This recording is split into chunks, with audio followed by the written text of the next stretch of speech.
Let me know how the audio is. If you're on X, request to speak. Let's get this conversation going. Tesla stock is down today, 3% to $216 per share. Down 3% to $216 per share. We have a couple of important events coming up. Today is when the Jackson Hole Fed meeting starts, and tomorrow is Jerome Powell's speech, and that's going to be very important to kind of get a gauge of how much the Fed will cut. If you're on YouTube live chat, please let me know how the audio quality is. Team Flexity, how are you? I'm good. How are you? I'm good. Hustletown, how are you? Doing pretty good. The audio on YouTube is pretty good, and bought my share today. Love it when it's down. Oh yeah, you have a kind of long-standing practice of buying shares. Is there a specific point you're waiting for? I have a average fair value estimate base case about $315. So if it's below that and it's down, no matter where it's at, I will buy one share at noon. But if it gets too low, like say it drops below 200, I'm just going to buy another long call that extends out to like 2026, maybe 2027. Why do you buy only at noon? Well, it's just practice of like maybe the volume will decline at noon, and I don't think there'll be an extreme buying pressure. So I don't think it'll get any better. But if it does, hooray. If not, I just use it at noon. Okay, good. Interesting. Do you have any trading experience, like professional trading experience? Oh no. I was prior military. I didn't really get into the market until around the pandemic. So I have none, but I went to YouTube U and tried to consolidate what I heard from various different people, and then figured out what I wanted to do for my best practices. Lost some money, but I think that's just the price of admission, and I feel pretty confident today. Okay, good. Well, I'd love to hear more about your fair value estimate later on. We can dig into it. Let's talk to Kendall for a little bit. Kendall, how are you? Mic is on. Hey, I'm well. How are you, Yaman? Good to talk to you. I'm doing well. Yeah, good to talk to you too. Thank you for all your support on YouTube and Patreon and on X. My I pleasure. appreciate all of that. Yeah, and I think providing you are a valuable resource for this community, and I appreciate you very much. Thank you. I appreciate that. You're welcome. I remember you recently bought products from Joa, right? I did, and I was going to talk to you about that. I bought the whole. Oh, I forget what you call it. It's the things that go in the windows to keep the sun out. I can actually sleep in my car at night now. I got the ones that go on the roof, and this is for my Model Y, my 2024 Model Y, as well as the windshield screen. I also bought the mounts for the cameras, and I got two of them. One of them that is for the magback camera, and then the other one where the camera just slips into the grippy things. And they keep the camera phone. They keep them charged while I'm driving, and I'm doing this. So and I also got I got everything. I got the liners for the back of the vehicle, the back of the seats, and also the front. Just a bunch of stuff. I just went crazy, and it was great. So, and the products are well made. I like them. Joa was responsive. They shipped them quickly, and I have just no regrets. I'm very happy that I got them, and I'm going to be using the mounts for the phones, so I'm doing some videos. I'm going to be doing some FSD drives, and probably taking people out on drives with me. And I'm going to have the phones sitting, they're mounted on the screen in front, and have them looking at us to record our conversations. And then I have another mount on the roof of my car that looks out the front, so I can get the nice view out the front. So sorry for the long-winded answer, but yeah, they're great stuff. Yeah, that's awesome. And if you'd like to join Kendall in supporting TSLA Live, you can use the code on Joa's website. The link is at the top of our screens. And our second sponsor, Pay More, that link is also at the top of our screens. You can sell your electronics to them. Kendall, what's on your mind when it comes to Tesla? What's on my mind? Well, I mean, I think probably the same thing that's on everyone else's mind. I'm looking forward to Robotaxi Day. That's gonna be a lot of fun. I'm curious to know why I mean, I know why the stock went down. It's because more people are selling than buying, but I'm curious what's triggering that kind of activity. Which is why I like to hang out in this space, because I can listen to other people sharing their thoughts and getting a sense of what's going on. I believe that in the future, like the forecast that Stephen Mark Ryan puts out are, and Kathy Wood are accurate. And I think absolutely we're going to be probably 10xing, by probably within 8 years from now, at least. And in the meantime, I'm just willing to, and I'm on disability. I've retired, and I have a little bit of money, and every time I get a little bit, I just buy more. And I'm not really paying much attention to I mean, if it goes down a little bit, I'll buy on that day, but I'm just dollar cost averaging my way up. What are your thoughts? Yeah. So as far as today's price action goes, I'm going to put you on mute because we get a little bit of a background noise. But as far as today's price action goes, so Tesla's down about, 3%, and NASDAQ is down more than 1%. So I would say majority of it is due to the overall weakness in the stock market. NVIDIA is down 2%, Microsoft 1.5%, Intel down 3%, AMD down 3%, and big tech stocks are down generally speaking today. We have some earnings announcements that came out today. Snowflake is down 13%. Advanced Auto Parts is down 17%. So just a general weakness. I think part of that is due to, tomorrow we have the Jackson Hole speech by Jerome Powell. And I think, that's going to be very critical. We still have 3 weeks to go to the next Fed meeting. The market is divided right now between whether it's going to be 25 basis points or 50 basis point cuts. People are looking for signs of how much the economy is weakening, how much the employment is weakening. So maybe tomorrow we're going to get some color from Jerome Powell.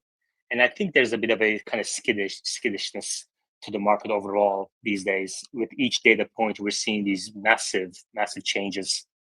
Like yields today went up by 10 basis points. 10-year treasury yield went up by 10 basis points. That is a massive move for the treasury market. And so that obviously hits increases the discount rate that's applied to discounted cash flow analyses and reduces the intrinsic value of these big tech companies, especially companies with future cash flows out in outer years like Tesla. So I would say that's part of it. But inflation is generally trending down. So I would expect to see the Fed to lower rates. The question is how fast they're going to lower rates. Is it going to be one and done? Is it going to start with 50 basis points? What color Jerome Powell is going to give for the rest of the year? So I think the market has a bit kind of optimistic expectations right now. The fact is, the inflation rate right now is still above the 2% target. And I listened to 2 interviews today from regional Fed presidents on CNBC. And at least one of them, Jeffrey Schmidt, I think his name, appeared to be kind of less certain about how restrictive their policy is. He believes that it's restrictive, but he's not sure if they should be cutting just yet, which is kind of stunning to me that there are still people at the Fed that they're not certain whether they should be cutting in September.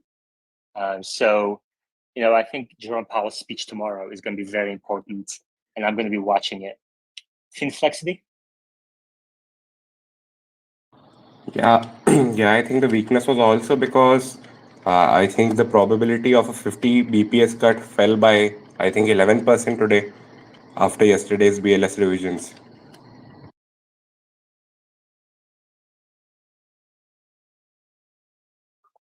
Yeah, I wouldn't put much weight on yesterday's BLS adjustments because what really matters is the wage growth number. And that is measured separately from how many jobs are added.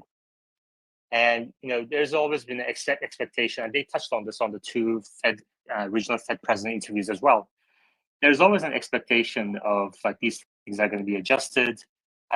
People are already expecting major adjustments going into this, going into yesterday's release. So I don't think that's a very material data point. Some of these Fed presidents seem to think that the employment market is still tight, like tighter than it should be. And that's because they think the wage growth figure is 3.5%. And they believe it should be more like 2.5%, 3%. If you look at these UAW, for example, if you look at the UAW agreements that happened with the legacy automakers, they have years of very high wage growth baked into these agreements. So we know some of these union employees are going to get above inflation wage growth for the next 3, 4, 5 years. That's not in the data that's being released in the monthly jobs figures, but we know it's going to happen. And the Fed knows that as well. I think that's part of the reason why they're being cautious about these rate cuts. Another fact that I share with my value patrons weekly and also under the account macro analyst is that housing still has a shortage of inventory. So that means even though we're going to see some sheltered disinflation, the housing market is still a bit tight. Like today, for example, we got the existing home sales figures for July. It came in a little higher than expected, which means the inventory days of, months of supply type of inventory data is going to be a little lower. But on the other hand, people have been surprised about how low the housing purchase applications, mortgage purchase applications have been, despite the 1%, 1.5% decline in mortgage rates. So there's mixed data on housing and employment. So the Fed will want to see more data before they decide to cut. I think we're going to get a cut in September 18, but whether it's going to be 25 basis points, 50 basis points, is still up in the air. All right. If any other comments on macroeconomics, please let me know. I see Freddie in the audience. If he wants to talk about the recent deal that he got from Tesla, he's welcome to come up and talk about it. Hustletown, let's dig into your fair value estimate for a little bit. So you said your fair value estimate for Tesla stock today is 300. Is that what you said? About 315 for 2024. 315 for end of 2024. How did you get to that?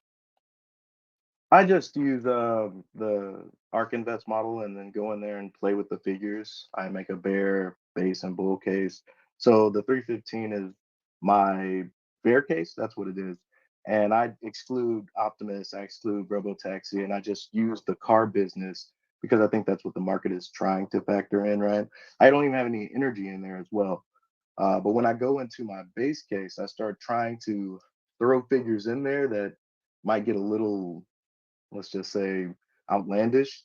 So I just try to stick to my base case when I'm playing in the markets, trying to buy stock and options and stuff. So Okay.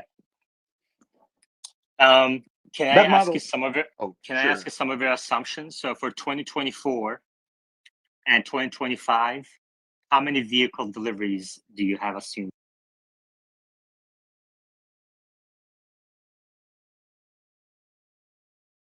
Sorry, just pulling it up. 2024, I have a bear case of 1,700,000 vehicles sold. So just read to me the assumptions for whatever case you have for 315. Is that your bear case? That is correct.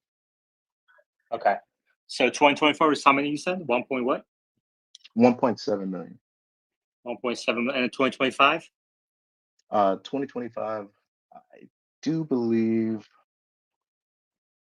it's looking at. I don't have that pulled up right now. It's just the Well, why don't 2024 you right pull up your assumptions?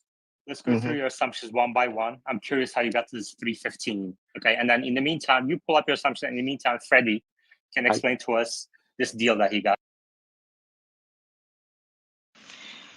Sure. So in the last 2 years, bought two used Model 3s. Last June of 2023, I picked up a 20, it was built in 2019, but it was a 2020 model year. It had full self-driving, black interior, sports wheels, and it was all wheel drive for a 36.5. And then this year, and that was for work. And then this year, got another one, 2021. Same thing, but without FSD for 25,300. And in both cases, there was quite a few things that, well, really just the cabin air filter that needed to be changed out. I really recommend buying used from Tesla because I trust them with the battery, how they charge it, how they keep it on the lot, everything like that. And yeah.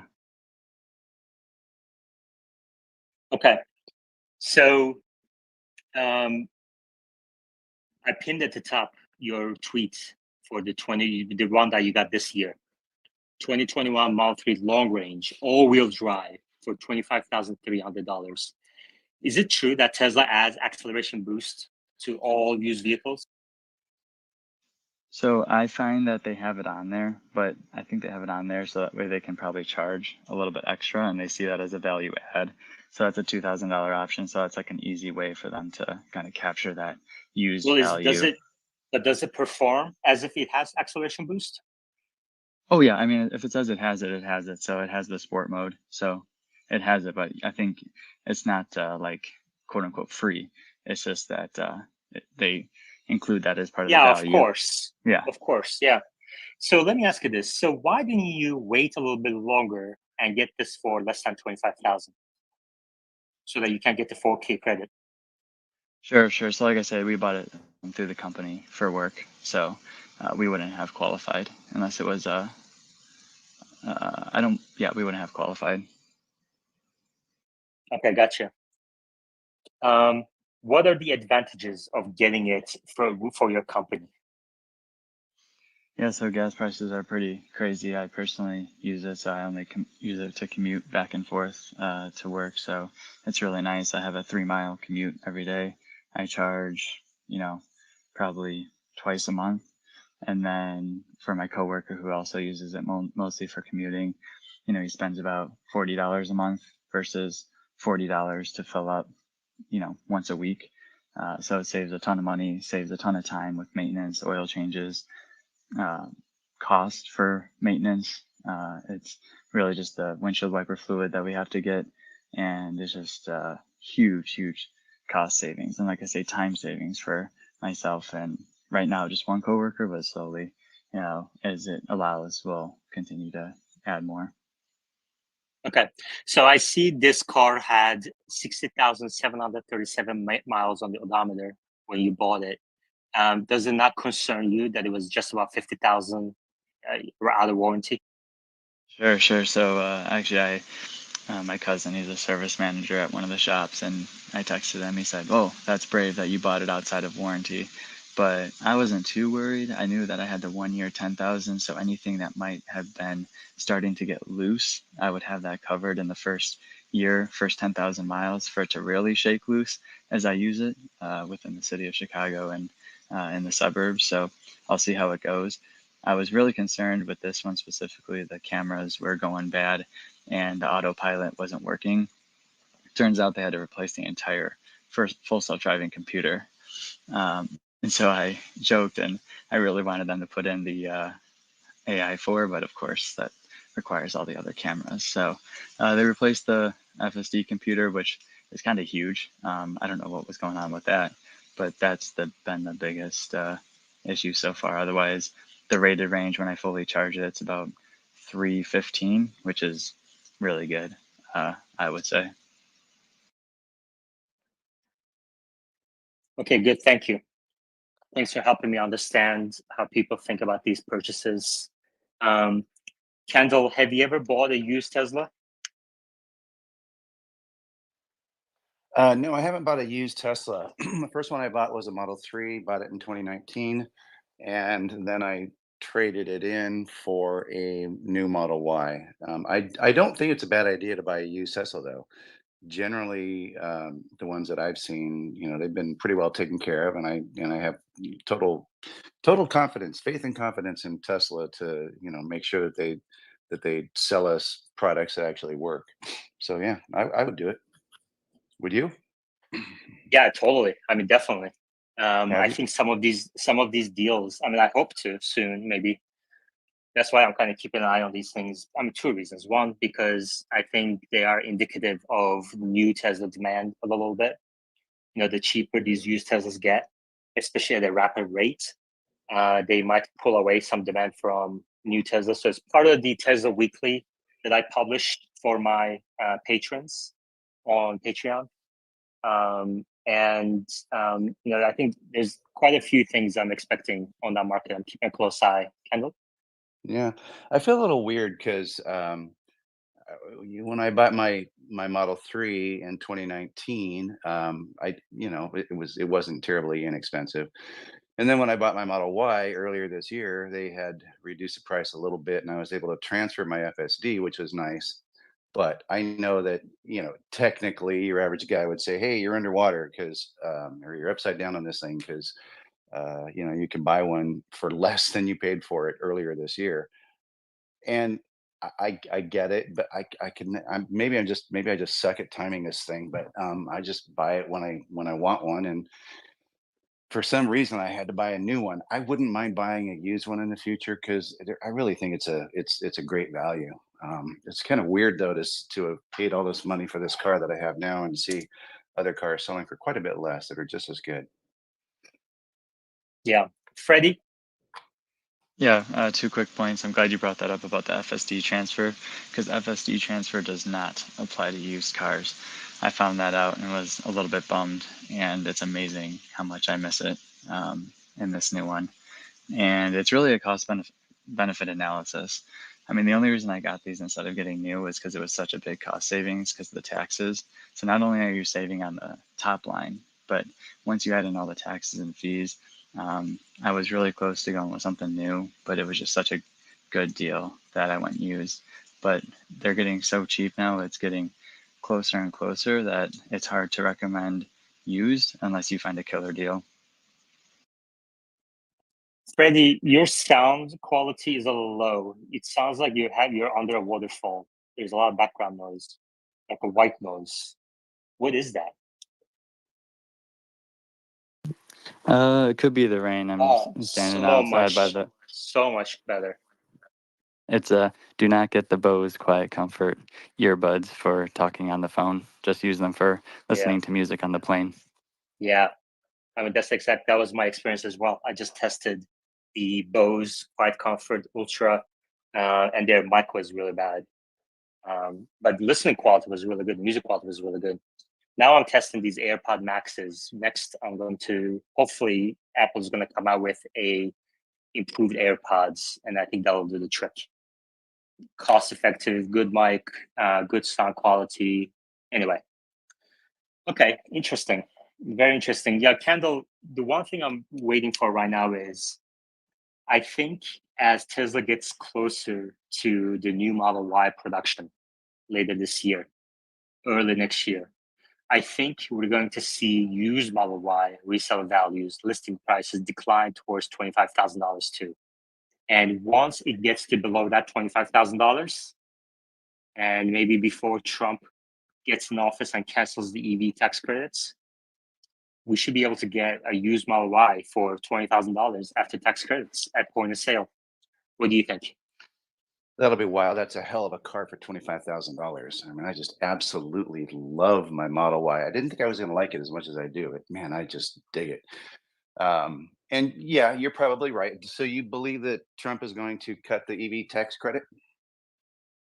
I I mean, that's what he's apologize if saying. you've mentioned this in other spaces and I missed it. I apologize. I sometimes can't listen to everything.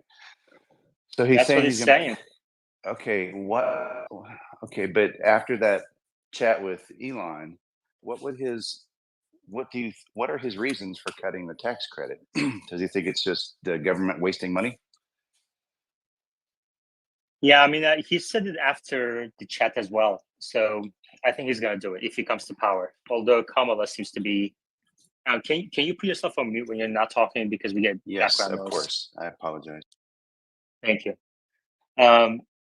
Even though Kamala Harris is ahead on the polls, we saw Elon do a unscientific poll, and in that poll, Trump was ahead. Trump claims that these polls that we see are just not accurate, and he said the same in 2016, and he was right. So I wonder if that's going to be the case again. So he's very adamant that if he comes to power, he's going to cancel these EV tax credits, whether it's on the new side or the used side. And I think part of the argument is that he just doesn't want government to dictate to people. I mean, it is a false narrative because the government is offering all these tax credits for the oil industry. And Elon has said that as long as you cancel all these incentives for the oil industry as well, then Elon thinks that there should be no government finger on the scale. So it's going to be interesting to see. But I do think that we're going to see a bit of a kind of FOMO kick in before the end of the year if he wins the elections. Kendall, what do you think? And then flex it, that Fred. Well, I don't disagree with you, and I had missed it when Trump said he was going to cut the tax credits. But if we do it equilaterally, if we do it across the board, then I'm all for it. I mean, because the Teslas are just a better car. And I'm not really in favor of seeing the government subsidize or support anything. In my opinion, politics often get involved, and just as we've seen with the UAW. And I would rather see everything be fair and balanced, and let the market decide who's going to buy what. Okay. Flex.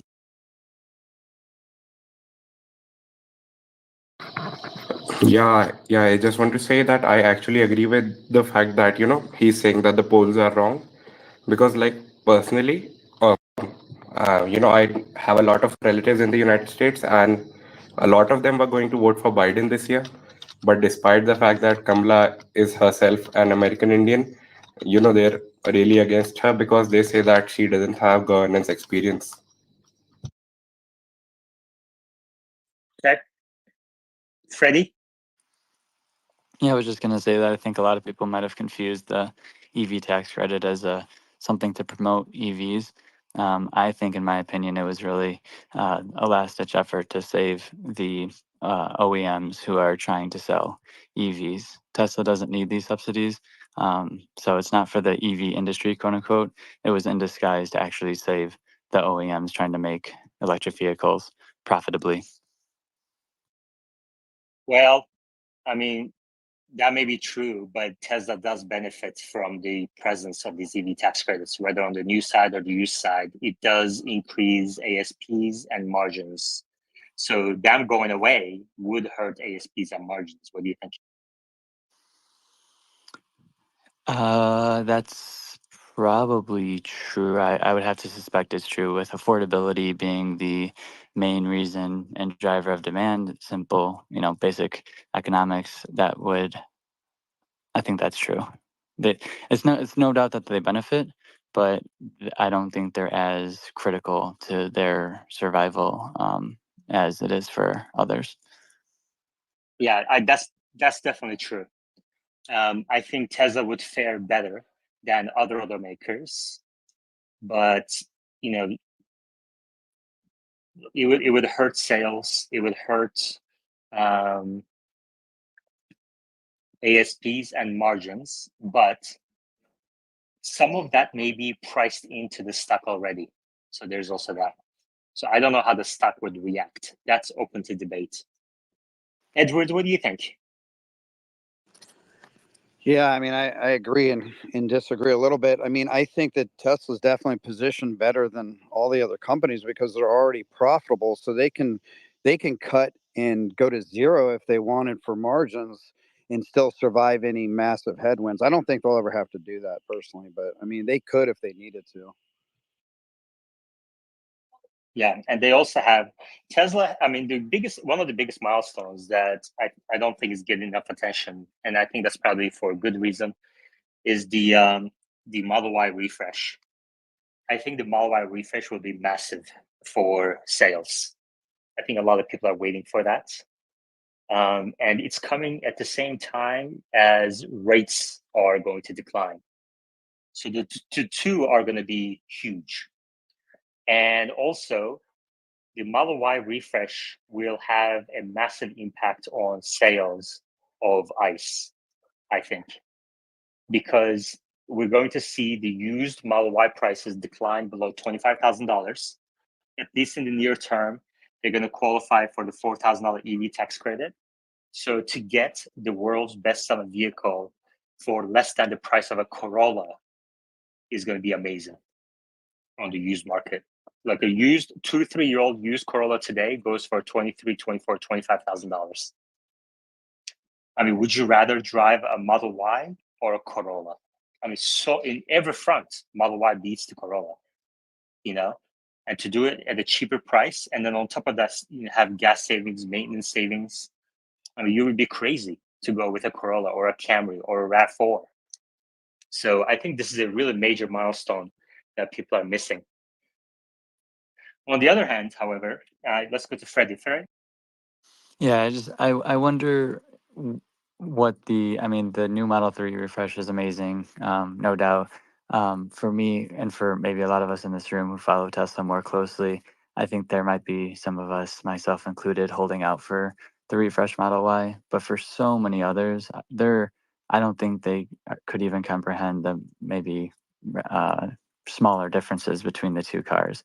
Not saying, we recognize the big differences, but for somebody that's never had a Tesla, the Model Y currently is an amazing car. So I think that there's a small amount of Osborne effect, but there's a reason that it's still the number one selling car. Yeah. Yeah. I mean, so I was going to say, on the other hand, we don't really know exactly when it's going to come to market, right? So let's say, I mean, what do you think, Freddie? When do you think Tesla will start the production of the new Model Y and ramp it? I think we've heard next year in 2025, I suppose they're going to do a similar format rollout where it's going to start out, selling in China, be manufactured in China. Over there, I think it was first leaked over at Giga Shanghai. So it'll start there and then maybe come to the US by middle of next year, if I had to guess. I think that the sales are still strong enough that they won't have to, quote unquote, pull that demand lever quite yet. So it's still selling like hotcakes, and I think they got the manufacturing lines running really smoothly and efficiently right now. So they're going to keep going with that. What do you think will be the lower price, more affordable vehicles that Tesla introduces later this year? The more affordable? I think that's the phrase they use, more affordable. Uh, what I keep seeing and hearing, and I keep trying to think for myself, but it seems inevitable that it's going to be some sort of two-passenger vehicle. I think that it comes out initially that you can buy it for yourself and you can drive it yourself, and then eventually they might make it to be a true robotaxi. But that's what I think. It's going to be some sort of coupe, smaller, not all the cargo space. I mean, what I've realized in owning these two Model 3s is all the space that the Model 3 has. And I am driving by myself 99% of the time. I do not need all of that space. If they come out with a smaller two person car. I think that that's going to be more efficient. You put a smaller battery in there, and then you manufacture it with the new unboxed manufacturing process. I think that's got to be what the new vehicle is going to be. As far as how it relates to the robotaxi and autonomy, I'm not sure how that's going to be integrated. Okay, so Freddie expects a two-person coupe that is smaller than the Model 3. So if the Model 3 is the same size as Camry, he's looking for maybe like a two-person coupe, maybe Corolla size. Is that right, Freddie? Yeah, maybe even smaller than the Corolla because the Corolla still has 4 doors. I mean, I could see it being smaller because you can have a frunk as well, so you don't need so much room towards the back. So a relatively short wheelbase, but then they're still not going to want to compromise safety, so they're going to have to consider that when they design and build it. Okay, two-person, two-door Tesla. Edward, what do you think? I agree with Fred 100%. That's going to be a mini Model 3, basically. Just remove the back seats, remove all that electronics and heated seats and all that stuff. You're going to reduce the price a lot of the vehicle. You can basically have a decent sized hatchback sort of trunk and then the front. So, and I think it's going to reduce the cost to maybe like 28, 29,000. I don't think they'll get it to the 25, but I think they can definitely get it like starting price of under 30. Freddie? I mean, just the reduction of the parts alone is going to reduce it down closer to 25. And now they integrate their unbox manufacturing process. This thing will be listed below 25,000. Interesting. So Freddie expects the two-person, two-door Tesla to be priced around $25,000. Wow, that would be huge. What do you think the volume will be? And where do you think it's going to be produced, Freddie? Yeah, like I say, I think they start in China in Q1 next year. And then that was for Model Y. For this one, man, it's hard to say. I think the unbox manufacturing is going to be done in Austin actually. So I would say same kind of timeline. I would say middle of next year. But I haven't thought too much about that, so that's just off the top of my head guess. And do you think it's going to start in China? That part I'm not so sure on. I could see that starting in Austin in combination with the new manufacturing process, as well as integrating Optimus into some of those procedures, since they'll be manufacturing Optimus in Austin. Okay. Yeah, this is something we should kind of dig into a little bit more. And I would love others to share their estimates as well. So Freddie says, and I think I agree, that the new Model Y will start in China in Q1 2025. And then the two-person, two-door coupe Tesla that will be priced around $25,000. He says will start in Texas, middle of next year. Finflexity just gave it a thumbs down. Finflexity, what do you think? I don't agree with the fact that they'll start the cheaper car in Austin because first of all they'll need to set up their Model Y ramp later after once it's been fixed in China.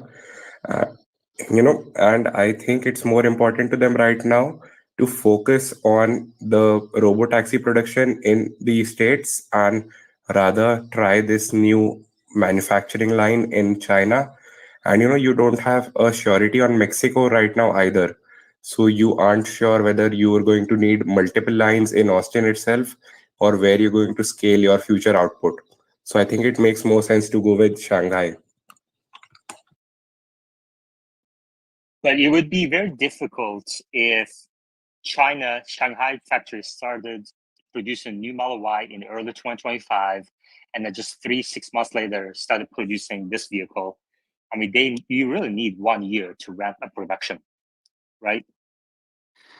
To ramp, yes, but to start, I don't know how much time they necessarily need.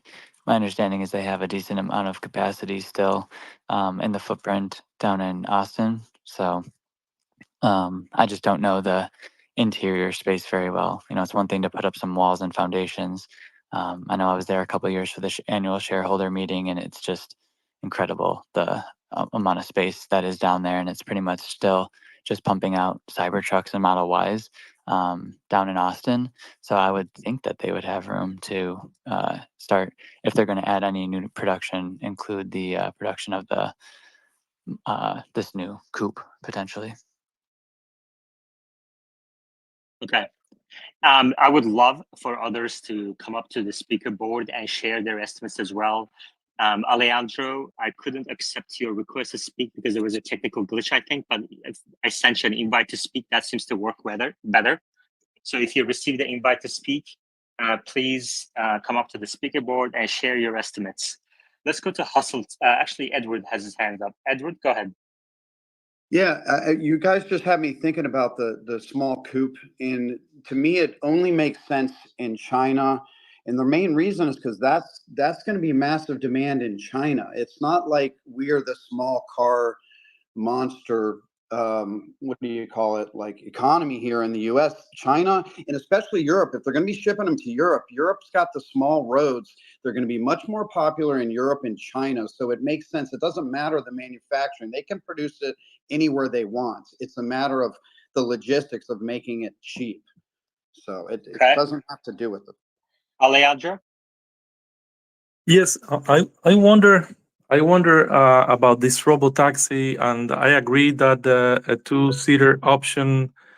Also, I think it's gonna be the way to go. But my concern is mainly on the battery size for a robotaxi, because 300 miles does it very well for me. But when you start like doing robotaxi, it seems like you would need more miles to actually provide an actual service. So you don't have to waste time charging.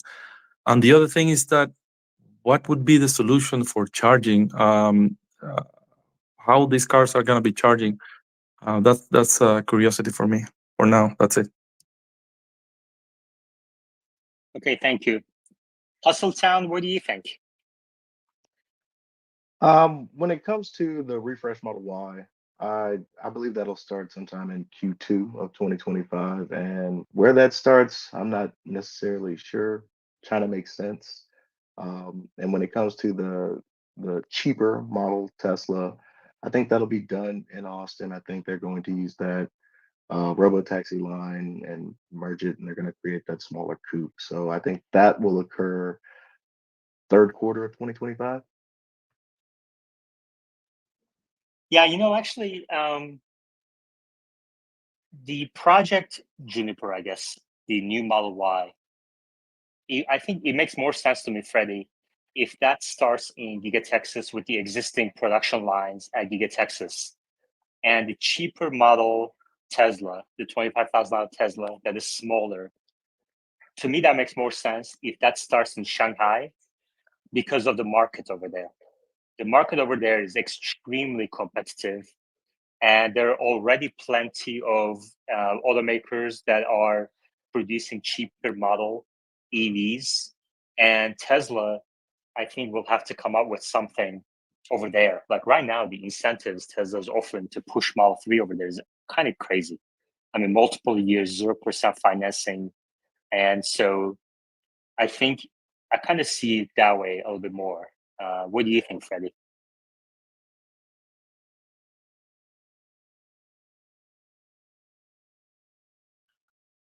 I think Freddie's having some connection issues. Flexity, what do you think of that idea? I mean, it makes sense objectively, but I think they have had more trouble ramping in Austin, to be honest. So if you actually expect to make two different cars, and I think that they want to serve a compact in the US, and you can serve the compact in the US as well. You can export it to Europe from Baltimore as well. They already do so for Model 3. No, they do so for Model 3, I think, yeah. And for China, I think they want to do Model Y there first because it was leaked there, and I think it makes more sense to produce it there first. Because you don't want to, you're already having issues with Cybertruck ramping in the Austin factory. And if you have some experience doing it in Shanghai first, you will have a smoother flow for the ramp. Okay, Freddie.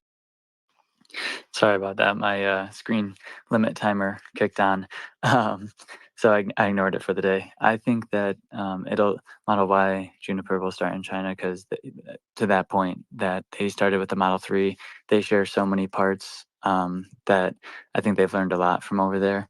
And I don't know, something just tells me that this unboxed manufacturing would start in Austin.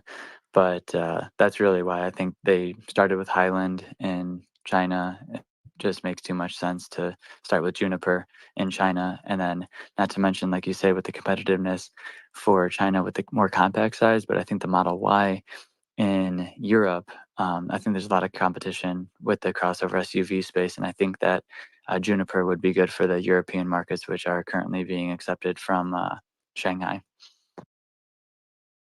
Okay. I'm going to go to Hustle Town in a second to get his thoughts on this interesting type of, like, if you were the management of Tesla, what would you do kind of question. But before that, if you all could please like and repost this space, I would appreciate it. It's an easy way to spread the word, grow our community, to like and repost the space, as well as share the YouTube video with others.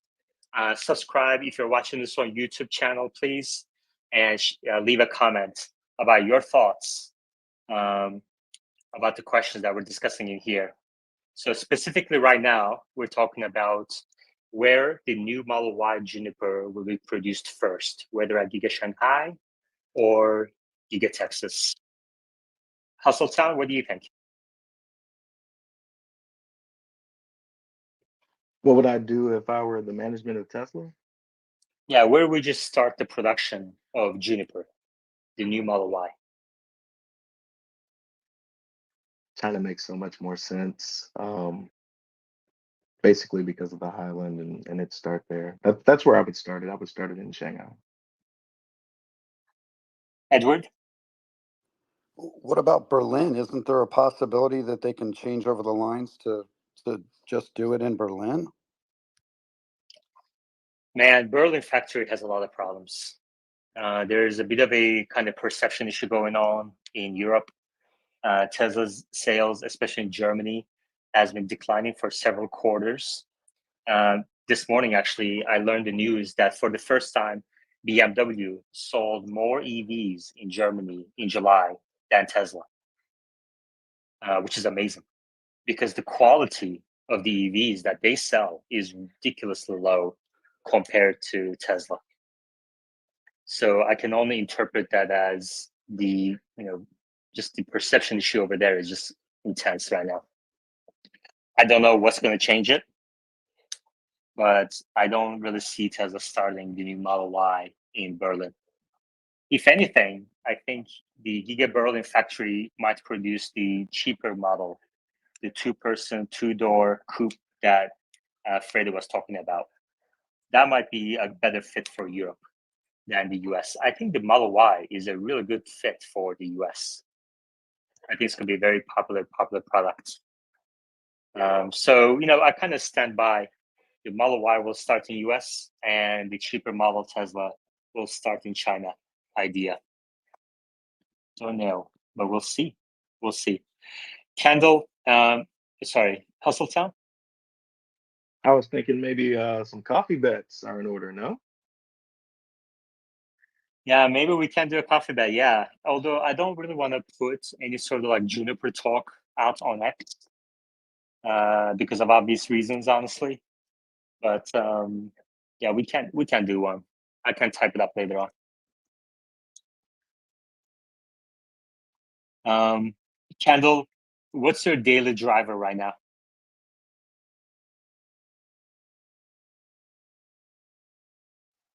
My daily driver is my Model Y, 2024 Model Y. My wife, on the other hand, is driving a Lexus 450 hybrid. I can't really get her to drive an electric vehicle yet, and I keep on saying how much I love my Model Y, but God, I tell you, the more I drive it, the more I love it. I'm 6'4", and it gives me plenty of leg room, plenty of visibility, and with the new updates, it's just getting better and better. I tell you, FSD is just it's crazy smooth right now. Why can't you get your wife to drive the Lexus for the Model Y as opposed to Lexus 450 hybrid? And also, did you consider getting the Cybertruck? Okay, first question. She just loves her Lexus. I try to, we have, when we talk, I go right into, hey, we are wasting money by buying gas and doing oil changes and spark plugs and, whatever else we got to do. And it's a lot less expensive to drive an electric vehicle. She, however, loves her Lexus, and it's the car she had always wanted. And I, I guess it makes her feel good to drive that thing around. Um, and she hates listening to me talk about Tesla, because like all I talk about is Elon and Tesla, and it just drives her crazy. So I just don't, I just keep my mouth shut. Um, I think that, and so what I've been trying to do is get her to drive my car periodically, and let her try full self driving. I think that she just said try it and get a sense of what it does. It might help to sway her opinion, but I'm not 100% sure. She just does kind of what she wants to do. And yes, I have a Cybertruck. I reserved a Cybertruck. I got the okay to buy it by the foundation edition, and I haven't done it yet because I'm thinking about, I'm probably going to need to get my wife into another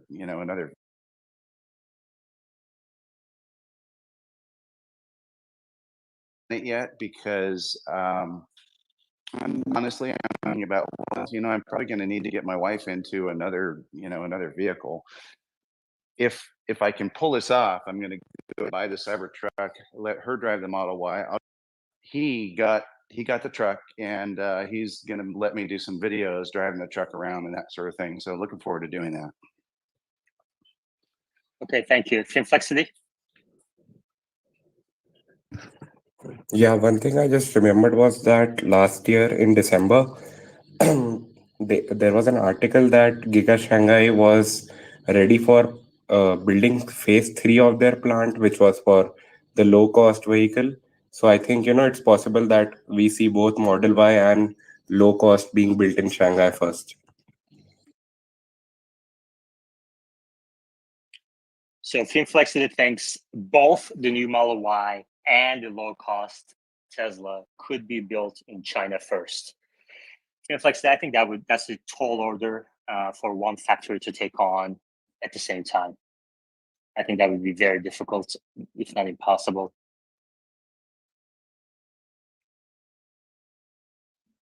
Do you think Tesla will use the unbox method? No, not really. Yeah, I just don't see that happening. Alejandro? I wonder, based on the experience that Tesla had with the refresh of the Model 3, if they're gonna try with the Juniper, they're gonna try to make a better synchronization. So instead of just China, if it's not gonna be simultaneous, that it's gonna be closer together, because there was like 6 months or something like that between the release in China of the refresh and here in US. I wonder if they collected information, obviously, for that, and they would maybe try a different strategy with the Juniper. What would be the different strategy? My concern is that if they put it like six months, phase difference between the release, that you're gonna get like a Osborne effect, and I wonder how much of that Osborne effect they had with the Model 3. I'm sure they collected all that info. So yeah, so that's what I'm referring to. People not buying the existing Model Y because they know that in 6 months they're gonna have the refreshed Model Y. Yeah, I mean, they're gonna, like, if people decide to delay their Model Y purchase because a refresh is coming, they should also note that they're gonna end up paying $10,000 more, whether it's higher sticker price or the lack of subvented loan rate financing. They're gonna pay $10,000 more. So, all right, so let's try to nail this down. So let's say, for example, in Q4 24, Giga Texas starts producing the $80,000 Cybertruck. Do we all agree with that? Yes or no? Let's see a thumbs up or thumbs down from the folks. Okay, Hustletown says, Edward says, thumbs up. $80,000 Cybertruck starting at Giga Texas. Finflexity disagrees with a thumbs down. Kendall agrees. Alejandro, wow, we have a divided board. Interesting. Finflexity, let's hear from you. Why do you think, by the way, if you're listening to the recording on X, you don't see the reactions. I don't know why.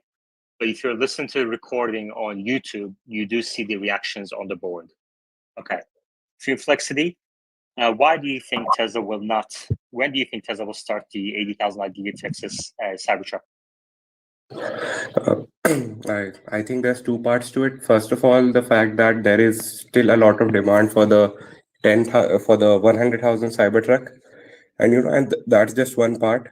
I think it was Cox Automotive, or I don't remember the publisher, but I think it was a big Blue Book Kelly, yeah. So I think they released their figures for Tesla's production and deliveries for the last sales for the last 7 months, and their numbers for the Cybertruck production and sales, and their numbers are very accurate, and their numbers for Cybertruck production and sale were quite low as to what you would compare for a full RAM to 125,000. And I think they're still in the phase of ramping to 100,000, and after they've achieved it fully and fulfilled the demand for it, then only they'll switch to 80,000. And I think that will happen in the first quarter of next year. Okay, so Finflexity says the first $80,000 Cybertruck will not be delivered until 2025. Interesting. I mean, I guess that's possible. Okay, so let's say Giga Texas. Let's move that to Q1 2025, $80,000 Cybertruck for Giga Texas.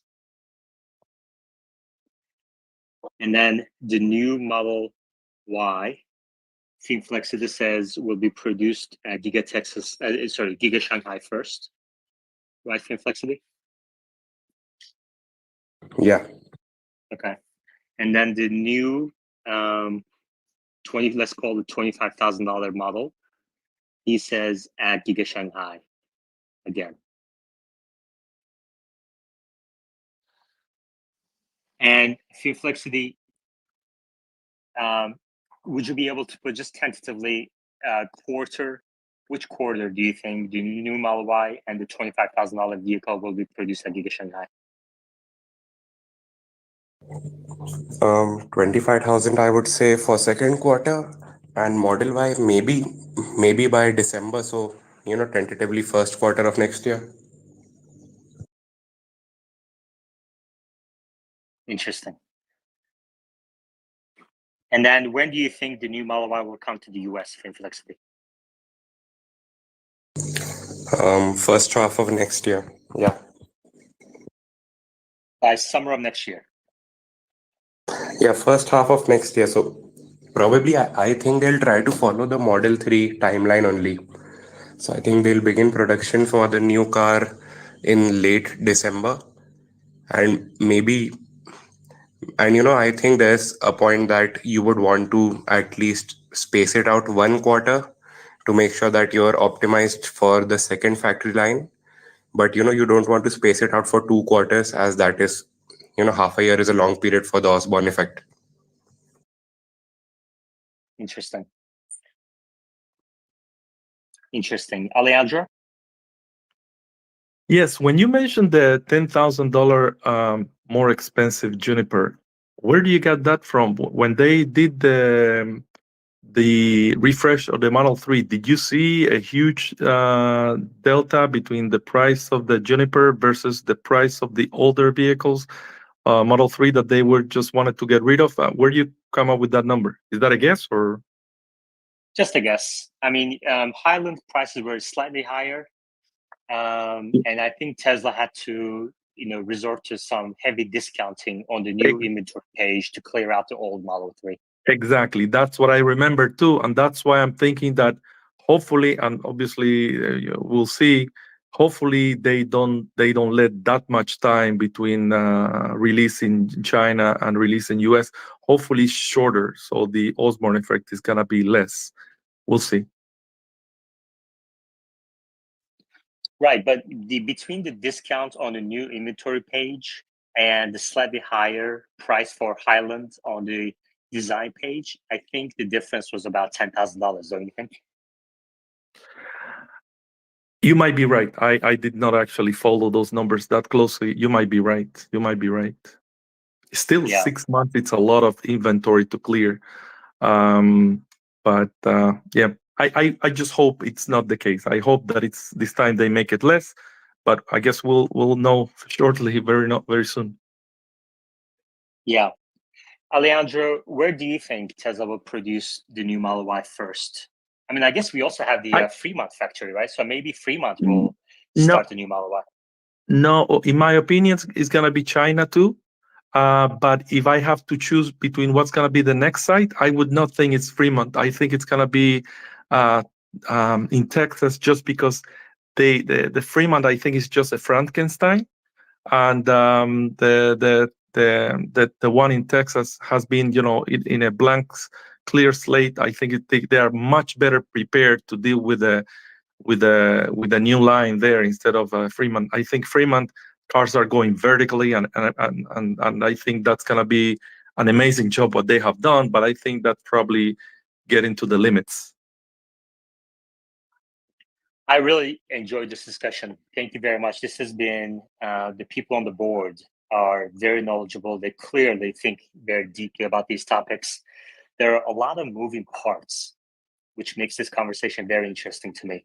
And these are all very material milestones for Tesla stock. $80,000 Cybertruck, the new Model Y, $25,000 affordable model. I really enjoyed this conversation with you guys. Finflexity? I think that another way that they could possibly go with it is that you begin your production line for the new, the 30,000 or sub 30,000 car, the cheap model in the US at Austin, because you have supervision from the engineering team there. You begin the line there, but obviously within 1 quarter of trying it out in Austin, you want to implement it in China as well. And I think that's a way that they will probably go, because they want supervision as well, but they want their low cost model to be ready for export to Europe as well.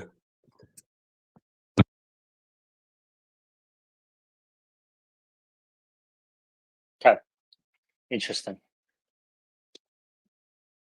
All right, let's talk about a couple of news. So, like I said, tomorrow we're going to get a color from Jerome Powell about whether it's going to be 25 or 50 basis point cuts in the September 18 meeting. This is going to be important for markets overall. So I would expect a bit of a volatility based on that. I think they released his speech early in the morning. So tomorrow might be a little bit more volatile than a usual Friday. And then NVIDIA earnings are coming up. NVIDIA earnings whisper should be, let's see when that's going to come. Does anyone on the board have NVIDIA shares, or are you guys all mostly Tesla? Inflexity? Yeah, I have some shares. Yeah. When are they reporting? Do you know? I think it's next month. I haven't checked it. Last time it was around 20th, so I think it will be around 17th or 18th only. I'll check.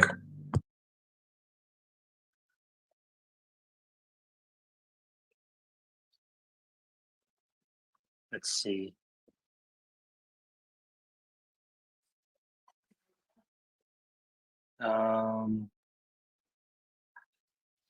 I mean, they reported May 22nd. So 3 months from that would be today. Is it tomorrow or next week?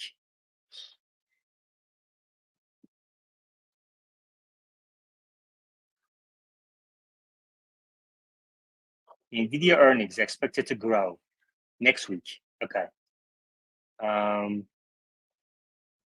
August 28th. Yeah, it's really interesting because NVIDIA stock actually recovered pretty much to all-time highs, although they're down 4% today with the market. And NASDAQ is now down 1.6%. NVIDIA down quite a bit. Tesla is down as well quite a bit.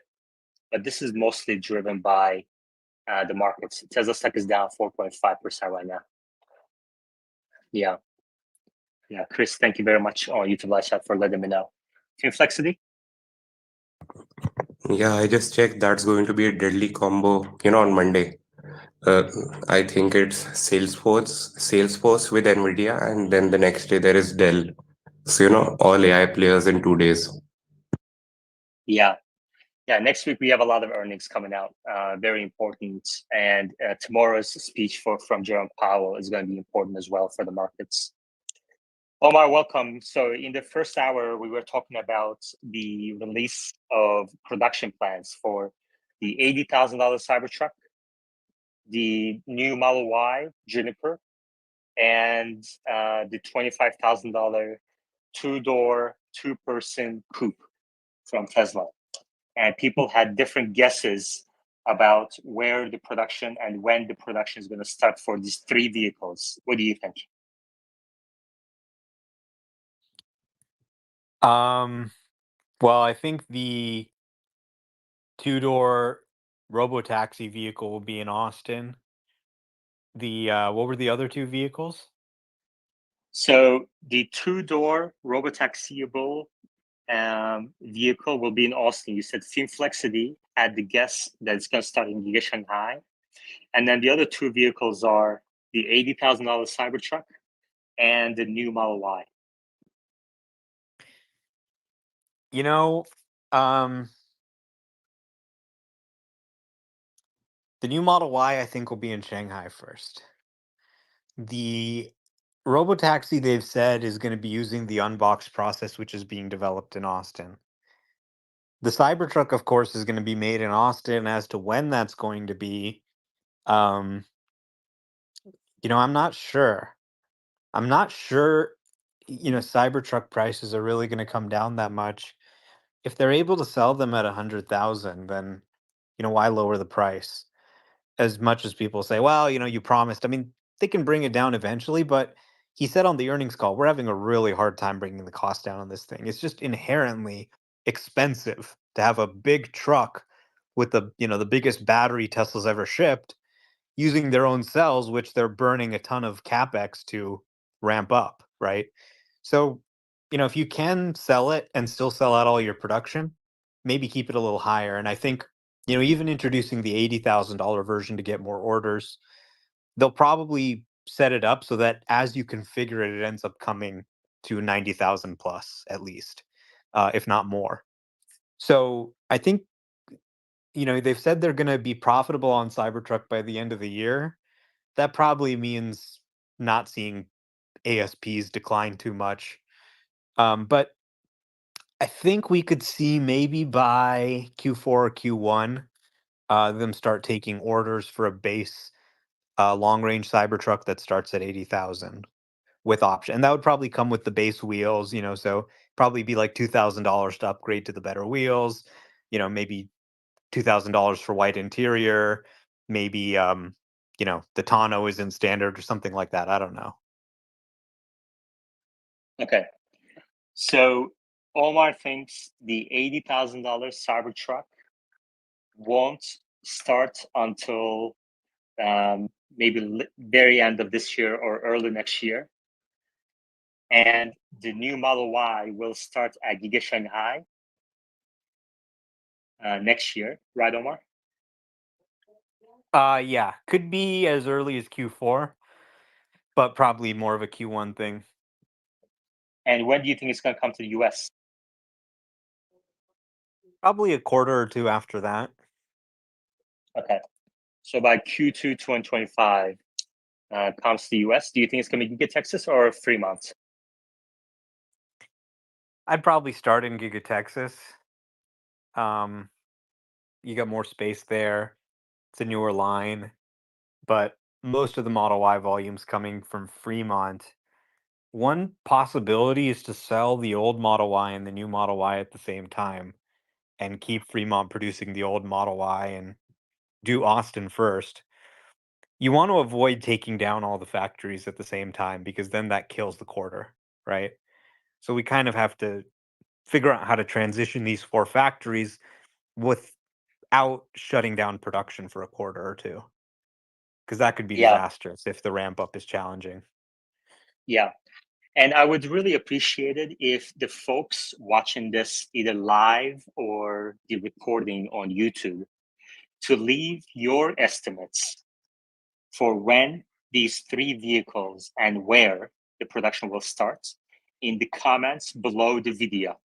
In the comments below the video, please leave your estimates, and I read all of those comments and I reply to them in the below the video. I would appreciate that. Thank you very much. So the 3 vehicles are $80,000 Cybertruck, the new Model Y Juniper, and the $25,000 affordable Tesla 2-door, 2-person coupe that may or may not be robotaxiable as well. Omar, do you think Tesla will produce 2 versions of this vehicle? One to be sold to customers and one without a steering wheel for robotaxi? I think they're going to sell customers a version without a steering wheel. Don't they need some sort of approval for that by NHTSA? The government has been making progress on rulemaking that would allow for such a thing. Certainly by 2026, when this thing enters production, late 2025, you'd expect rulemaking to be finalized by then. Waymo's working on getting a vehicle without any uh, steering wheel or pedals approved for road use. So it's it's happening. The legal framework for that to happen is uh, making progress. Interesting. Yeah, that would be really, really amazing. We're going to talk about the timeline of that in a second, but let me just give a quick shout out to our sponsors. Give me 1 second. This episode is sponsored by Paymore. If you have old electronics collecting dust or you're ready to upgrade, you can visit Paymore and turn them into cash. Paymore pays more for these electronics that you may have just sitting around. Paymore buys, sells, trades, and recycles electronics because Paymore believes the best technology doesn't have to come at the cost of our planet or your wallet. Join the Paymore revolution. The link is at the top of your screens. They have 100 stores, one of them probably near you, or you can visit paymore.com. And they also have an X account. And I recommend people follow the account at the top at Paymore Stores to show your support as a TSLA Live community member. And also, this episode is sponsored by Joa. Tesla Live is proudly sponsored by Joa, your go-to source for premium Tesla accessories. You can see at the top a picture that Dirty Tesla took of the new wireless controllers. And use code TSLA for 5% of your purchases. Kendall talked earlier about his experience of ordering hundreds of dollars worth of Joa accessories. Kendall, would you say a couple sentences about Joa, please? How was your experience of purchasing these? Sure. The experience was seamless and painless, and as I was selecting the stuff I buy. Now I know a lot of people play games and they get the wireless controllers, and I'll probably get those next. But I was thinking in terms of practicality. I thought, well, okay, first thing I got to do is keep the car from getting too hot. So I got the screens that go in the roof and the window. And then I thought it'd be kind of nice to go do some camping in the car periodically, do a road trip, and sleep in the car on the mattress that you can get for it. And so I got the blackout things for the windows. And then since I'm going to be doing some videos for my YouTube channel and for X, I got some mounts that hold the phone on the front. And I love the stuff is well made. I mean, it's really high quality. This isn't it's surprisingly high quality, and it works. It's bulletproof. The videos look really good and really stable when I put my phone in the holder, and it was great. So and actually, what's kind of cool is when I use your referral code, they go, "Oh, hey, cool, you're using TSLA Live. Way to go!" So they actually appreciated it. So I encourage you guys to take a look at their stuff. Just try getting a few things and see what you think. Quality is really high.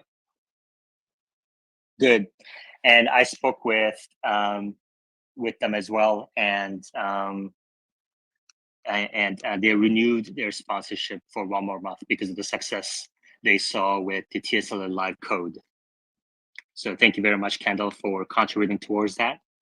I hope Pay More agrees to do that as well, renew for one more month. And Pay More, Thomas, has been extremely helpful in getting this space going, continuing this year. So I really appreciate when people support our sponsors. Marcel? Yeah, I've got a question for Omar about what he said about Tesla selling vehicles to consumers without a steering wheel. So my kind of assumption about Tesla would what they would do in the future was always that once they started selling robo taxis or building robo taxis without a steering wheel, that they would always keep those in house and not have a middleman in between, so that they can maximize their revenue from those vehicles. The only thing I can think of is like it's very capital intensive to have a bunch of vehicles like on their balance sheet, and so I'm wondering what your thoughts are around that. Like even if Tesla makes like 1 million robo taxis in a year, let's say at like $20,000 each, that's like 20 billion. They have like 30 billion on their like in cash, and so to me, I think like they would make more money by just putting those on the taxi network and getting all the profits. So I'm curious what your thoughts are. I mean, Tesla has said that they plan to maintain a fleet of about somewhere on the order of 10 million vehicles long term, but that doesn't mean that they're not going to sell vehicles to customers. Fundamentally, when you really look at how Uber and the rideshare market works today, you see that you can't compete with Uber with a single fleet owned by one company. They have a distributed service that allows anyone to add and remove cars from the fleet in a distributed fashion, allows local operators to apply their local knowledge. So a Waymo-like model is not going to be able to compete with an Uber model fundamentally. And you really need the participation of partners, aka your customers, to really be able to compete with Uber in terms of the cost structure of the business, in terms of the balance sheet that Tesla has to maintain and the liabilities they have to contend with.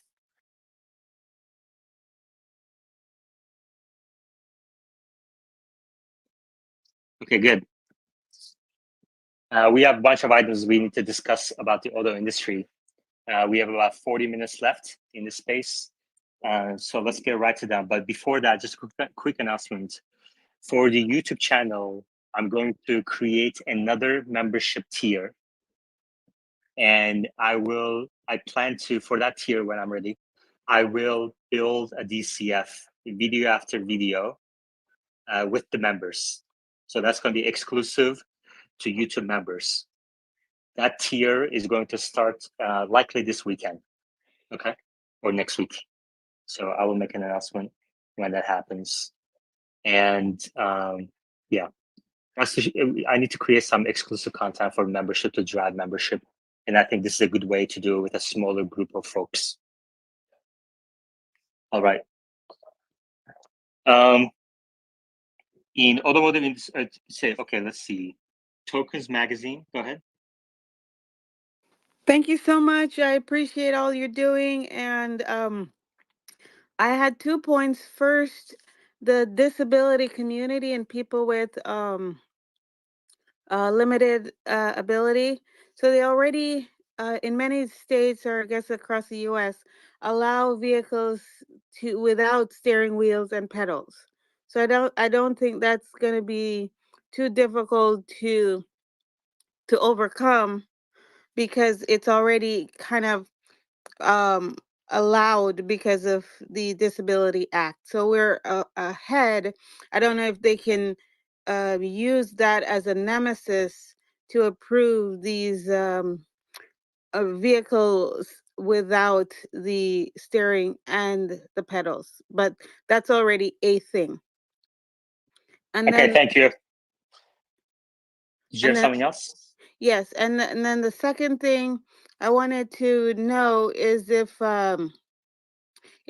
you had previously considered the with the Cybertruck attaching one of the mega packs and like hitching that to the Cybertruck and using that, like, a power station on wheels, so you got like making that into like a recreation vehicle where you have Yeah, unlimited power. Mega Pack is a very heavy product, so I don't see that being carried around on a Cybertruck. Omar, what do you think? Yeah, it needs a semi truck to transport for sure. You could probably Yeah. tow it with the Cybertruck, but not really practical. Okay, thank you very much, Charlene. All right, a few news on the automotive industry. BYD has narrowed down their site selection for their Mexican factory, a factory in Mexico, to 3 locations. So BYD is looking to build a factory in Mexico.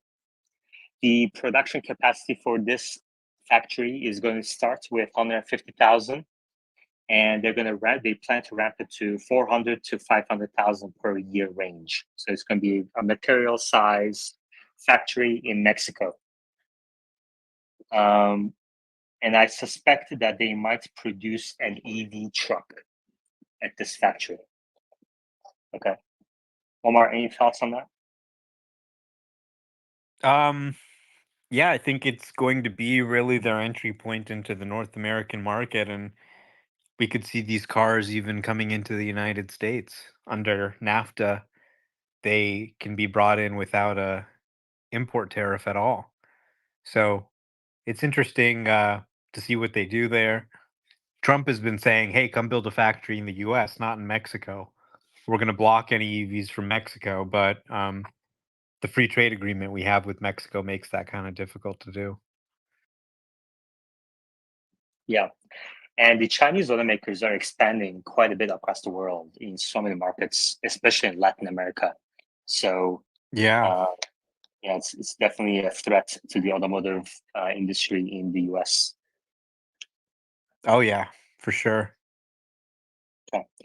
In other Chinese automaker news, XPeng is going to put their next gen ADAS system that they say is going to be capable of level 3 plus. I'm not sure what that means exactly.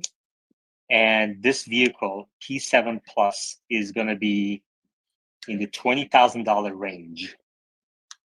They're taking out the LiDAR off of their hardware suite. So XPeng plans to drop LiDAR from their next generation ADAS system for a $20,000 vehicle. Omar, any thoughts? Yeah, I think pure vision is the way to go. So I haven't tried their system, obviously, but I would agree that getting rid of LiDAR and bringing down the cost will probably be a good business decision, especially when you have a company that's losing as much money as Xpeng. How would you expect it to compare to FSD, say 3-5 years from today? It's difficult to predict out 5 years from today, but I would expect that based on the videos I've seen of their most recent system, FSD is far more capable and far more advanced. Obviously, training a model like FSD requires spending billions of dollars to build a massive training compute cluster. If you don't have a training compute cluster then of the same scale, then you can't train a model that's as good as FSD in the same amount of time. And these chips are not allowed to be imported into China currently. So there's a black market for them, but it makes it challenging for a Chinese company to compete.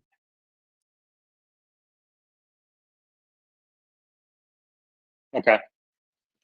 So you believe Tesla FSD will continue to perform better than any sort of offering from Chinese automakers, primarily because they can't use the latest and the greatest NVIDIA chips to train. I think I've pretty extensively studied every self-driving system in the world. I've ridden in and used as many as I can. Tesla has the best and most advanced self-driving technology in the world that I've seen. And Xpeng, they're kind of trying to copy Tesla. They got in trouble at one point because one of their engineers actually tried to steal the autopilot source code. So, they want to offer features that Tesla offers, but obviously their features aren't really as good as FSD is. I mean, that is true today, but do you think that's going to continue to be true for the coming years? Well, because of the training cluster factor that I talked about, it does look like it's likely to continue in the coming years. But of course, it's difficult to predict what is going to be the case in 5 years. In 5 years, there could be a completely different paradigm for creating self driving systems that I can't imagine today, and they could be in the lead. But I'd be very surprised if I woke up 5 years in the future and Xpeng is the leader in self driving. I would be impressed if Xpeng even exists in 5 years. Okay. All right, great. Omar, let's talk about the Ashok's tweets. I'm curious about your thoughts because I think the initial take was that Tesla is running the same model, same parameter count on hardware 3 is going to be able to do that.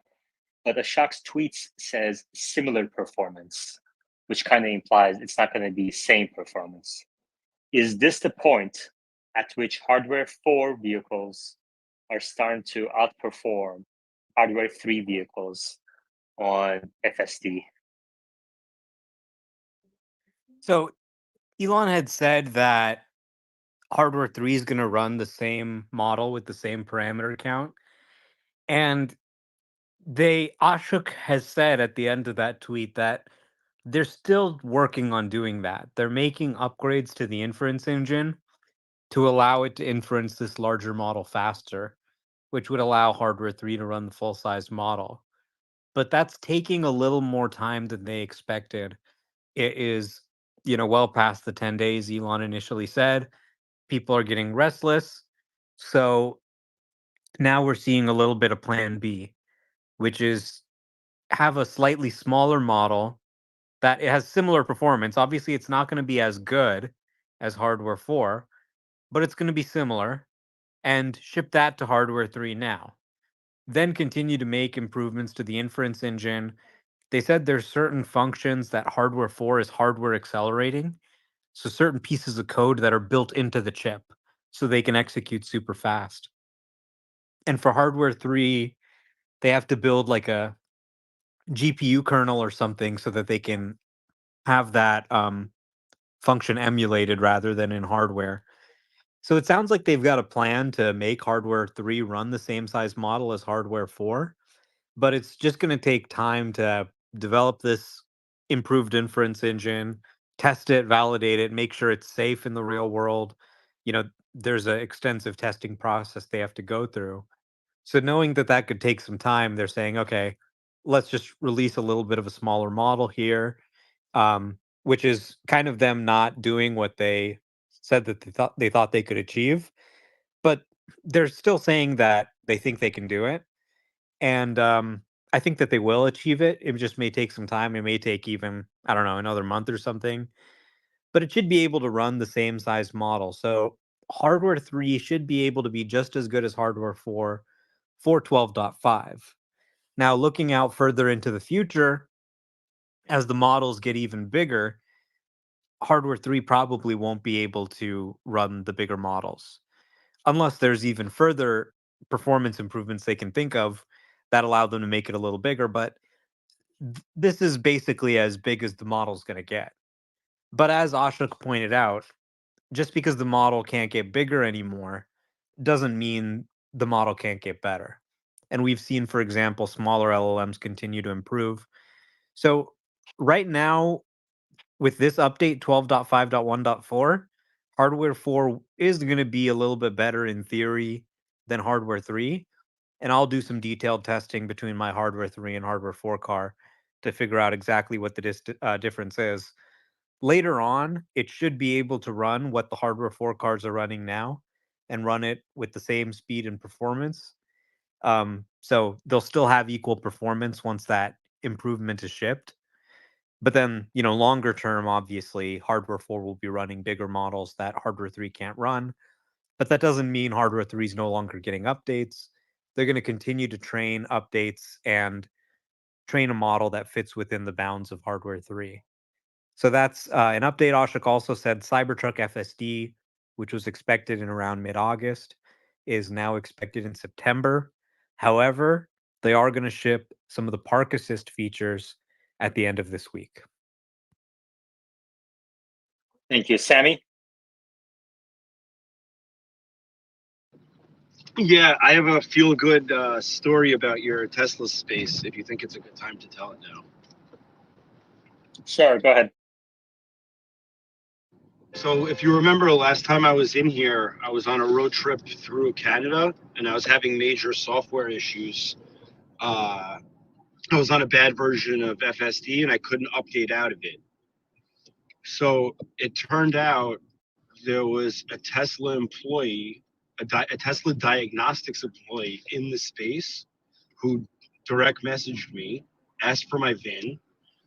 I confirmed that he works for Tesla. He gave me his work email, and I sent him my VIN through there. He was able to push me an update. I didn't have Wi-Fi. He was able to help me download it on a premium connectivity. Then helped me, updated me through the install and download. I guess he was getting like alerts on his Yeah. end. Then immediately after pushed me the newest version that it just started rolling out and let me download it over 4G. It was Good. there's a Tesla Batman in your space. Good. That's really good. Thank you very much. Yeah, that's really awesome. The fact that Tesla employees feel comfortable coming to the space, they find any sort of information valuable. That is very, very good news. Thank you for sharing. Marcel. Yeah, just going back to what Omar was saying about hardware 3 and hardware 4, I think there's just a lot of FUD around hardware 3 basically being obsolete. And I just don't see any truth to that. You should never bet against software not improving over time. And so even if hardware 3 today can't run the same model that hardware for today can run. In the future, you should expect that there will be a smaller model that is better Okay, than. you're just repeating what Omar said. Thank you. Yeah, okay. All right. Yeah, we want new and material information, and try to stick to questions if you don't have anything else to say. We don't need repeated information. I read a tweet about Tesla's new patent on improving pedestrian safety, but I don't know the details on it. Does anyone on the speaker board have information on Tesla's new patent on improving pedestrian safety? Omar, have you heard of this one? No, I haven't. Okay, if anyone in the audience has information on this, I would love to kind of learn what this is about.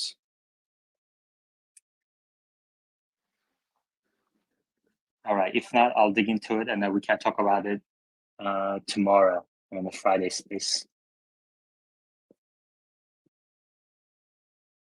Omar, have you been watching the DNC speeches? Did Sean Fain talk on DNC? Yeah, not only that, he gave a little striptease. Wow. Did he? So I heard that he talked really negatively about Stellantis. Is that right? Yeah, he threatened them with a strike if they didn't reopen their plant. Yeah, there's a bit of a back and forth going on.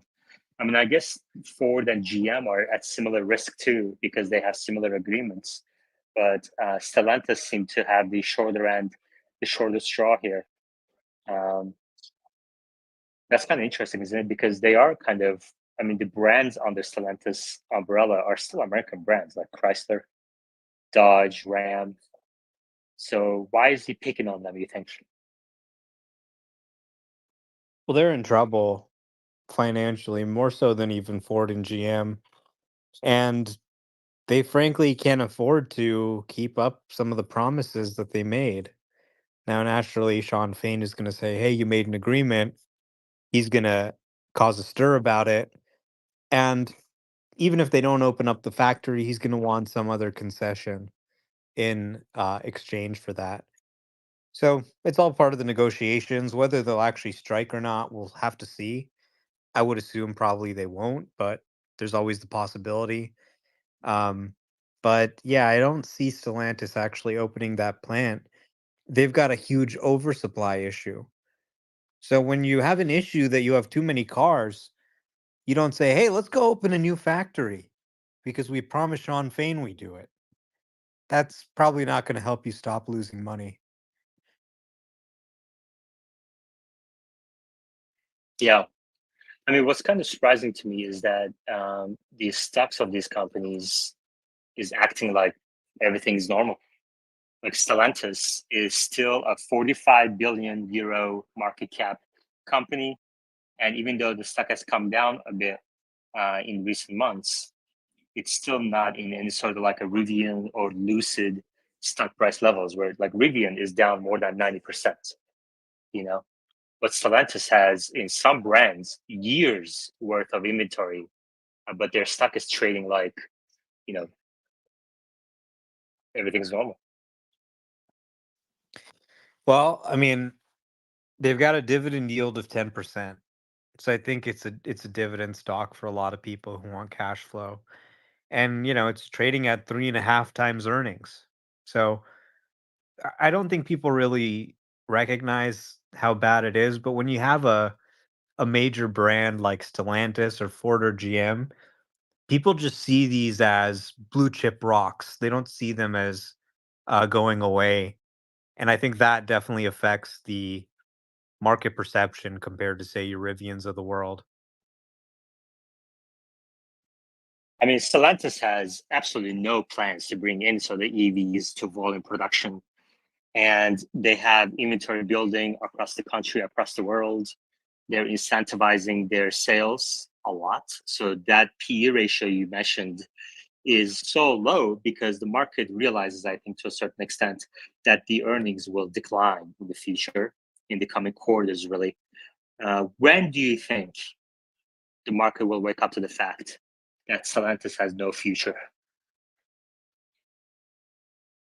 Well, I think they're What do you think? waking. What do you think is going? What do you think is going to take? Well, I think probably they're going to have to start shutting down certain brands and consolidating. They're really in a lot of trouble. I was just reading this article. Stellantis starting to come apart as CEO flies to Detroit. So they're really struggling right now financially, and they're far behind on EVs. They've sort of downplayed it for years. They are not in a good position for the future, but I mean, we're still in a place in the market where companies are getting rewarded for shutting down EV programs, for cutting EV investments. The market doesn't yet believe that EVs are going to be the future. We saw a little bit of a surge in that type of sentiment after the Model 3 became profitable, but now we're at another lull. So, really, that market perception has to change. And I think the introduction of newer, lower cost models, more affordable models, as well as autonomy is going to start to change that perception. But really, in the auto industry, you just have a supply glut problem that's affecting everybody, whether you're Stellantis, Ford, GM, or even Tesla. Yeah, we have Machine in the audience. If he can come up and talk about the recent news about hardware 3, hardware 4, what he sees as FSD progress, he's welcome to come up and talk about it. Yeah, man, crazy, crazy times for these legacy automakers. Toyota stock is worth 291, almost $300 billion of market cap. They have no pure EVs to speak of. They have no plans to ramp up any EV production. They are focused very much on hybrids. They have no autonomy plans. Cybertruck is eating into Tacoma sales. I think Cybertruck is about to outsell Toyota Tacoma in the US. And yet, Toyota market cap is $300 billion. And they have all sorts of headline risk about compliance. Really amazing. Not to mention that the as Tesla starts ramping up the production of the new Model Y next year, and also the $25,000 two-door, two-person coupe, and the purpose-built robotaxi next year, that's going to bring down the resale values, the used Model Y, Model 3 below $25,000 limit, where they qualify for the $4,000 tax credit. Even today, you can buy a used Model 3 in $18,000, $19,000 range now. So that's got to be eating into Camry, Corolla sales. Yeah, I mean, I think Toyota has a lot of issues in Japan with compliance. They, have been sort of flouting the rules a little bit, which is something we always see with these gas car makers. They're always polluting a little more than they're allowed to. They're always defying some of the regulations in a few of these ways. And it's actually a pretty big scandal for them in Japan.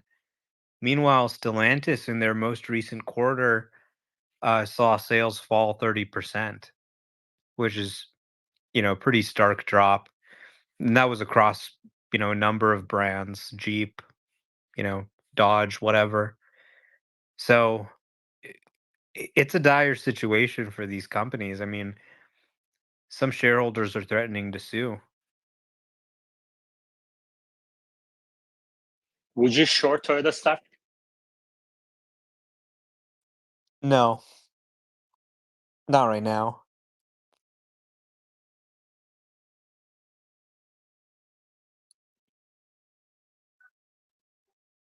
I mean, $300 billion, that's a massive market cap. Like a lot of these other stocks, like, short in Rivian. I mean, are you still short Rivian with production? Yeah, I still have my Rivian puts. Let's see where it's trading at right now. It's at $13, and my put was a $14 put. So they're in the Yeah, money, and it which is was, good. yeah, and when you bought them, they were out of the money. So now they're in the money. I mean, that's a good trade. Congratulations. But, the stock is down more than 90%. They have a lot of cash on the I balance mean, sheet I've still. shorted companies that are complete frauds and lost money. Like I shorted Nikola and lost money. And it actually still got to the price that I forecasted, but it got there a few quarters after. And so, the options expired worthless. But shorting is a tricky thing to do, even for a fraudulent company, let alone a great company like Toyota. I do think they're setting themselves up for a disaster in the future by not investing in EVs. With the rise of autonomous technology, a reckoning is coming eventually, but I'm not seeing the signs of any collapse beginning necessarily. I think when you have, maybe millions of autonomous cars being shipped around the world and used commonly, then you start to look at maybe Toyota as a short opportunity. What do you think will be the first sign that Toyota is running into problems? Um, well, their sales will start falling and falling pretty sharply, I think. Like, I think if you have a lower cost Tesla model, that's going to start to hit them where it hurts in a lot of the profit center of the business. And EVs and autonomy generally are just going to erode their value proposition of manually driven gas cars and hybrids. So, I would expect generally for their sales to decline over time unless they can shift their product mix in that direction. And right now, they've been a standout among legacy automakers in resisting electrification.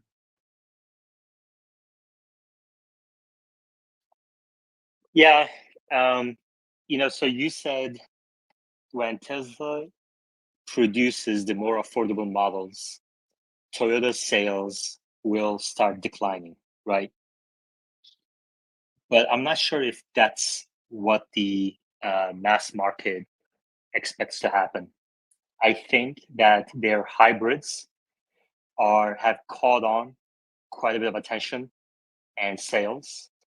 So even a lower, let's say a $25,000 pure EV by Tesla with the current capability of FSD, or maybe slightly better, but not robotaxiable, let's assume in a year, okay? But it does 99% of your miles, but you still have to pay attention to the road because it's tracking your eyes, let's say a year from today. $25,000 two-door, two-seater by Tesla versus a $25,000 four-door hybrid by Toyota. Which one do you think will outsell in the US? I think they're working on something that's kind of like a smaller version of the Model Y. So if you just look at Model Y sales, I mean, this is like a $50,000 car that's outselling a $15,000 car. Adam Smith would spit out his coffee if you showed him these sales numbers. He told us that, when the price is lower, demand is higher. So how is this thing selling more units? It's because obviously it's the lowest cost to maintain, lowest fuel cost, and it's a really great product. So now imagine Tesla just does a smaller Model Y. I mean, this is the one thing Toyota has is you can get a car that's a lot cheaper and they're very reliable cars. They're known for being very reliable. Well, guess what? An EV is even more reliable. Toyota parts don't break. Well, the EV doesn't even have a part that can break, right? So a lot of the value proposition of Toyota, they're actually doing it better. low cost and reliable, well, this is even more low cost and even more reliable. And if their $50,000 car was outselling the $15,000 car, well, imagine what a $30,000 vehicle that's a, you know, 2-row crossover vehicle with 5 seats, kind of like the Model Y, but smaller. Um, I think it could do probably several million units globally. And Tesla says that they're starting production of something, some more affordable models in the first half of next year. So I don't really know what they're planning to do, but maybe we'll find out on 1010. Okay. Let me know your thoughts on, if you're watching this on YouTube recording, let me know your thoughts in the comments below the video. And we have one more question I'm going to take from the audience. Yeah, really interesting conversation, Omar. Thanks. I personally think that the switching people's minds, habits from buying ICE/hybrid to pure EVs is going to take more than just a $25,000 model. I think it's going to take nearly perfect, if not perfect, FSD. And so I think that's why Elon's really focused on, getting people to try FSD with free trials, lower subscription prices. I think that's what's going to take to finally put a dent in Toyota sales. Yeah, autonomy fixes all the EV adoption issues. And it's a bigger enough differentiator that, they say in Silicon Valley, your product needs to be 10 times better to get the user's attention. Because the cost of the user to change is so much that they're not going to make a change even for a 2x or a 3x. It has to be a 10x. And autonomy is that 10x better. That makes them willing to say, okay, I got to, charge this. Okay, I'm willing to learn how to do that to get this benefit. So I really do think that's the key. And the current software, which can drive around for hours without mistakes. I'm going to post a video today of it dropping my dad off at LAX and then taking me back without any interventions. It's really going to be the key. And that is going to be something that Toyota just can't compete with unless they license it from Tesla.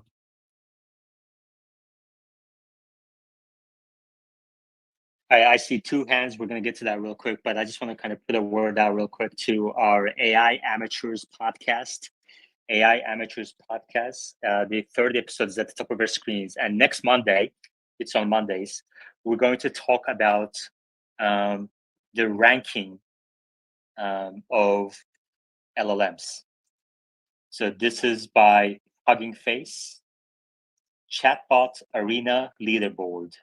We're going to talk about ChatGPT, Claude, Gemini, and how these rankings are done, what it means, and how each company is progressing. I want to kind of understand that. So that's going to be on Monday nights. The link is at the top of our screens. Hustletown?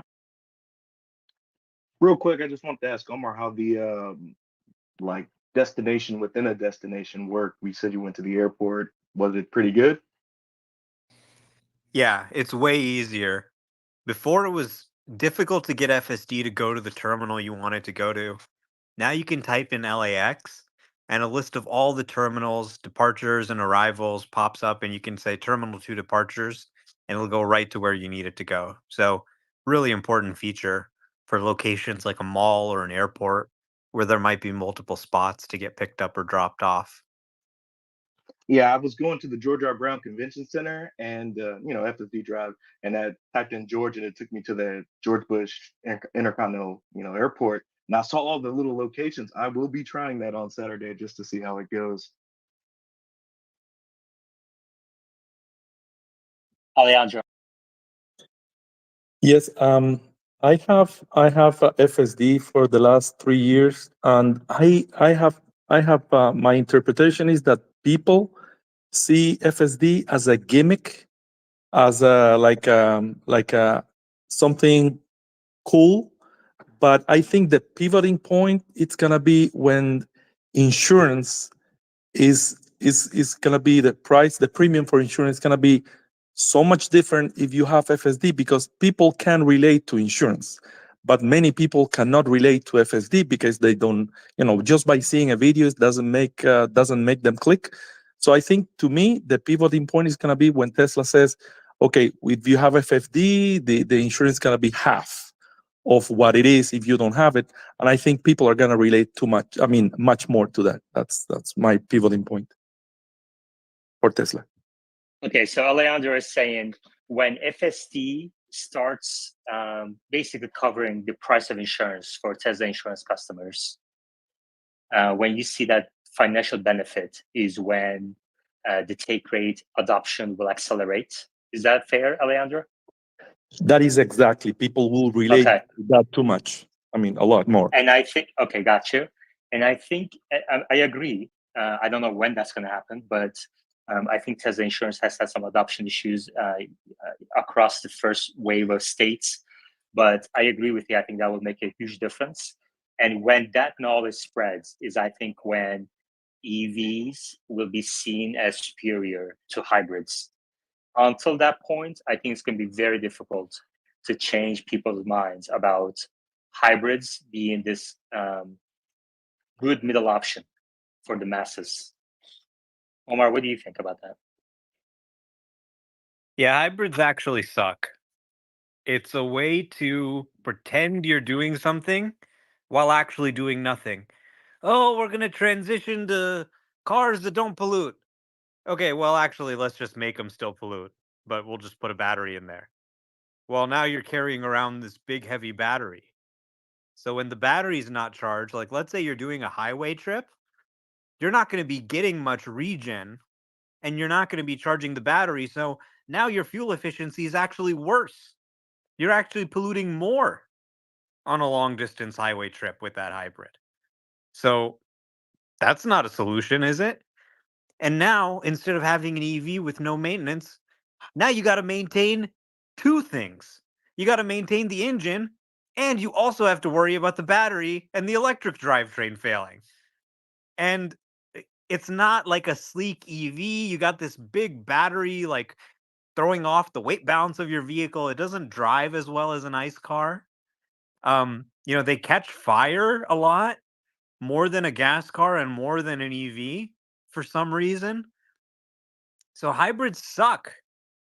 You ever hear someone excited about, their sexy new hybrid? Hey, check out my Prius. Hybrids are being pushed because they can't make BEVs profitably, right? So they're saying, oh, hybrid, you want a hybrid? Look, what about range? Oh, trying to scare people. But every day, more chargers are getting put up, more fast chargers are getting put up, and gas stations will slowly decline over time. It's going to take time, but the balance is actually going to shift in EV's favor in terms of convenience.